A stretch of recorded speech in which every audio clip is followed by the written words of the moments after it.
Oh man, I'm leaving the Conway tent space, and this family is just so awesome. I love staying here because they are just really quirky, fun, and she makes like excellent coffee. I mean, professional grade coffee with like foam on the top and everything. I think I'm going, what, left? Let's see.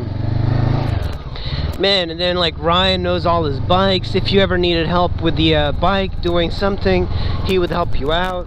These guys would like go and get bikes off the Trans-America Trail that need help, and they help them out. So they have tons of people that have gone through the Trans-America Trail, and they've gone and helped them, and they've stayed in their house.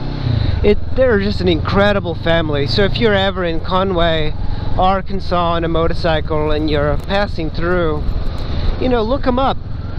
It's always nice to have some friendly faces on a trip. Man, I'm hopping on Route 40 right now because I have to take it all the way across Oklahoma. And Oklahoma is a really long state. I really wish I could hang around Arkansas a little bit more. I have the wall of people who signed their book up on the wall. That is such a cool idea. And then you can see, like, these people are just amazing. I love these guys. Oh, I have to go left here. Shoot.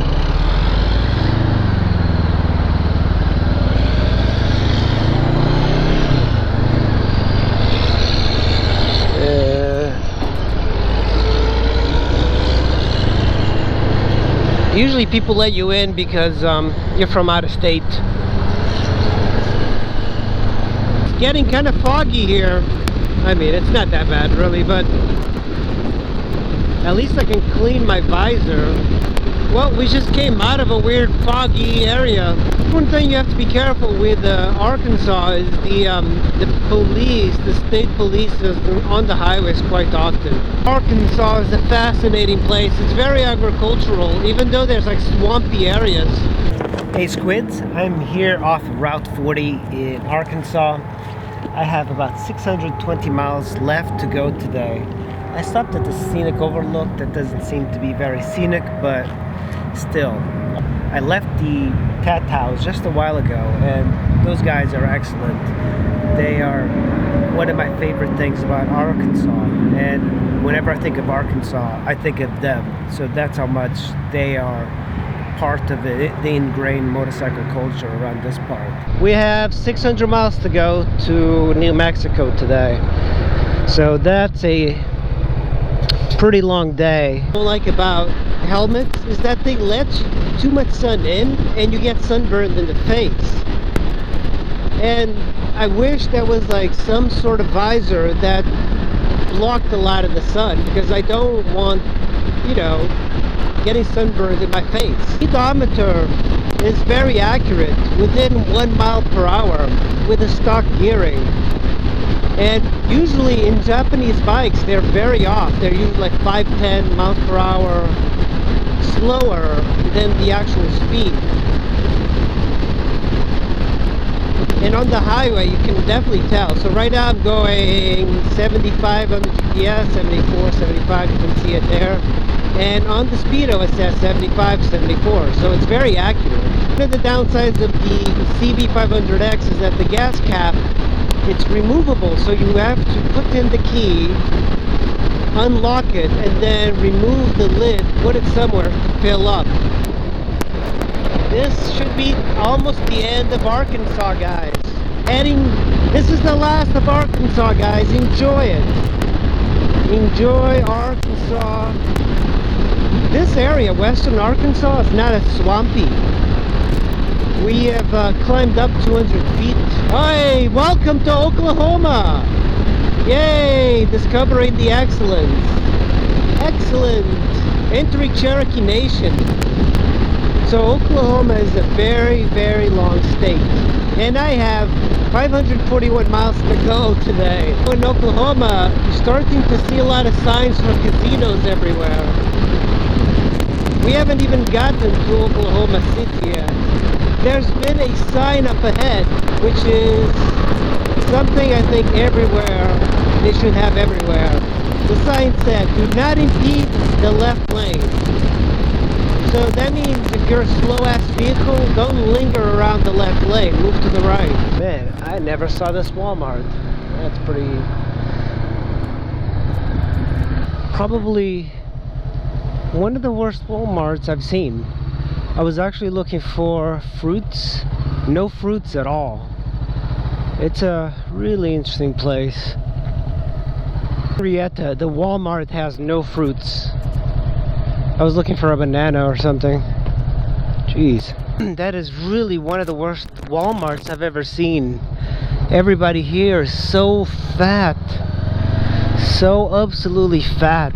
There's no fruits. There's no vegetables. I looked everywhere. Nothing. That was incredible. It's just like, it seemed like a gas station.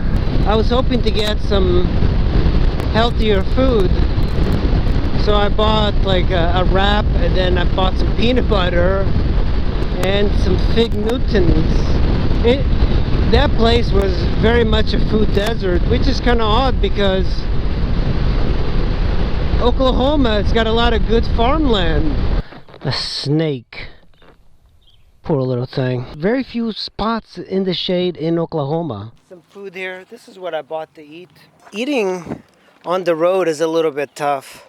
I also got a Gatorade. I usually don't get Gatorade because it's basically just sugar water. Man, in the shade it feels pretty good, but as soon as you step out into the sun of Oklahoma, over there, or anywhere, it is just so unbearably hot. You could almost, I can't almost breathe when I'm in the sun. That's how hot it is. I'm about to head back on that torturous highway, Route 40, and head out on the highway.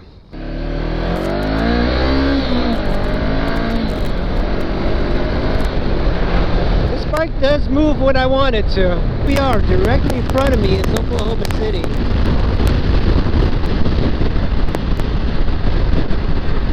We just passed Oklahoma City and we're on our way to Amarillo.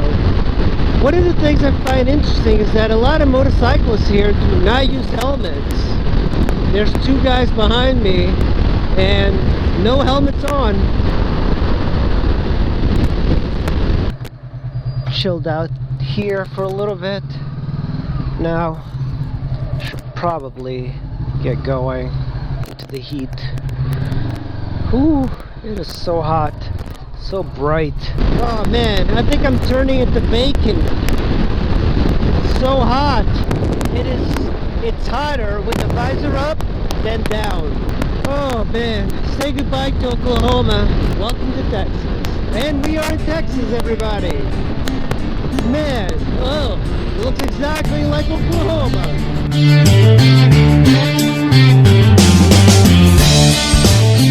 Yeah. Jeez. I think this is the gas. I usually put like $7 worth it. Okay. Great. I haven't seen one of these pumps in a long time. It's kind of rare to see these pumps. All you have to do is just pump the gas first and then pay.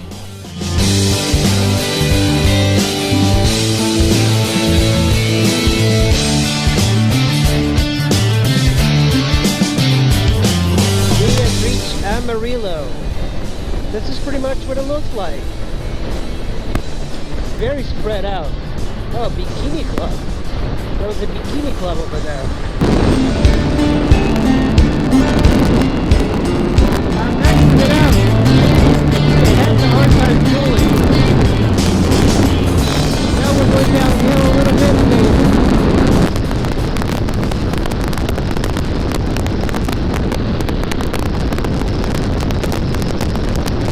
Whenever you go straight for a really long time and then there's a slight bend, you always slow down for it.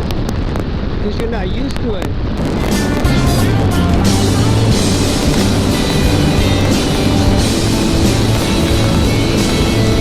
Look at all the cows here. They're all, I mean, they go for miles and miles. They're just getting ready for slaughter. Elevation is like 4,100. We have arrived in New Mexico. Finally, we got rid of Texas. Whew. Top speed, you get terrible gas mileage. I'm already down at 2 bars already. And I think I'm averaging like 50 miles to the gallon. This is New Mexico. Look at that. It's slightly different actually. As soon as you hit the border, it looks a little bit different. I gotta start looking for camping. It's gonna get dark soon.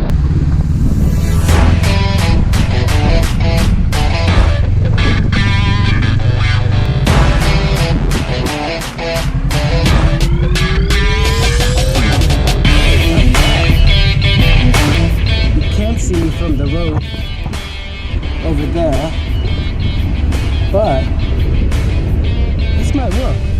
It's not a bad spot.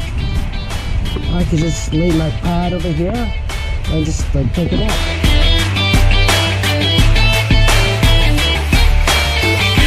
I'm doing a little bit of a different tent space. My friend in Clovis, he said he was going to leave the gate open. I got there, I rode from Arkansas to New Mexico. I went to his business where he said, I stayed there like 3 years ago, and he remembered me. I went there to the gate.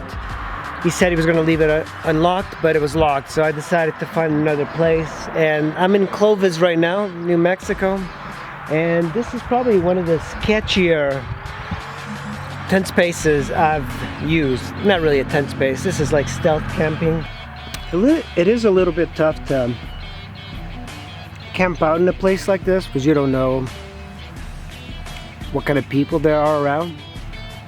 And New Mexico is not really known as, I think they have the highest unemployment rate, so there's a lot of traffic through this road that goes through here, and there's also a rail that goes up and down, and I think it services all the beef houses, the beef places here, just takes the beef to the distribution centers. I don't know, I think that's what it is. Mexico up in the north is very mountainous, and at the bottom is very like desert-like.